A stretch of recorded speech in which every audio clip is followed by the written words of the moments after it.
What's going on, guys? It's your boy Cajun, and I just got out of the theater from seeing Avatar Fire and Ash. But before I get into that, make sure that you guys hit that like button, let me know something in the comments, share this video, and if you haven't already, hit your boy with a follow. Avatar Fire and Ash is, of course, the third installment inside of the wildly successful Avatar series, helmed by James Cameron. And just like the rest of them, these are definitely visual spectacles and definitely long as hell, if I'm being completely honest, but this one is definitely the longest one in the series.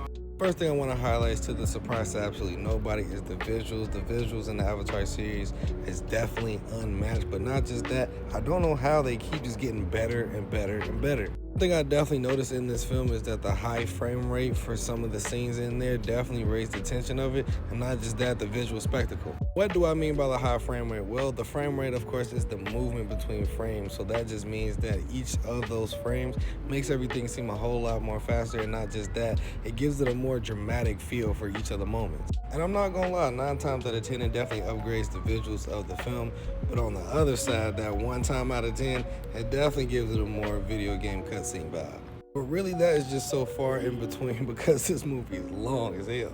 And look, we all know that these Avatar movies are definitely super long, but surprisingly, this being the longest, I did not go to sleep on this movie. Definitely felt like for the 3 hour and 15 minute runtime that they definitely kept a lot of stuff on the screen, but I'm not gonna lie, I definitely had to adjust myself a couple of times because I'm like, oh man, all right, y'all. I definitely for the 3 hours. And as for the story for this film, I definitely feel like the story is a lot more engaging than the first two. But if I'm being completely honest, to me, they had a bunch of like cringy scenes and scenes that really didn't make sense for the story or plot. And I do understand that this is an epic kind of a film, so you're definitely going to take your time on a lot of these things. But to me, I definitely feel like they could have shaved this movie down about 15 minutes, but I know this is just more of a visual spectacle thing. All in all, I definitely found myself at the end just questioning, like, is this my favorite in the series or my least favorite? I honestly don't know.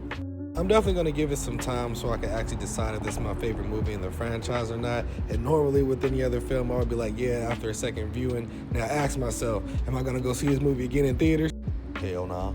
And it's not because it's bad or anything, it's just because, boy, that's 3 hours and 15 minutes, boy. You gotta clear out your schedule to watch this again, I ain't gonna lie. Oh, and one thing I definitely forgot to mention, that this is the first time I watched the Avatar movie in 3D, and I definitely see the hype over this film. At first, I wanted to hate on it so bad, like, man, you don't need to watch this in 3D. I'm not gonna lie, that is definitely a preferred viewing. Definitely watch this in 3D. So Avatar Fire and Ash, I definitely think that you guys should check this movie out in theaters this week, and preferably in 3D. If you guys do check it out, come right back here. Let me know what you guys thought about the movie. With all that being said, it's your boy Cajun. Come right back here so we can talk about some movies and stuff.